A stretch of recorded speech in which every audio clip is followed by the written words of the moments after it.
असह्य होतंय तुला सगळं. इतका भार घेऊन फार ओझं वाटतंय ना तुला. तुझं हे सगळं ओझं आज रिकामं होणार आहे बघ. आता मी सांगतोय ना, ते कान उघडे ठेवून लक्षपूर्वक आणि शांतपणे ऐक. आता समज रस्त्यातून तू एक वजनदार गोष्ट तुझ्या उजव्या हातात धरून चालतोयस.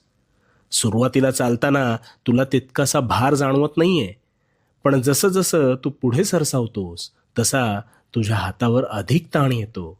आणि मग अशा वेळेस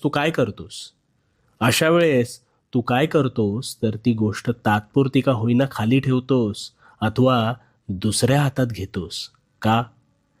कारण भार झेपेनासा झाल्यावर त्यावर त्याच वेळी तू तत्परतेने मार्ग काढतोस आणि त्या हातावरचा भार टाळतोस. मग यातून काय कळलं? ज्यावेळी भार होतो असं वाटतं त्यावेळी त्याच वेळेस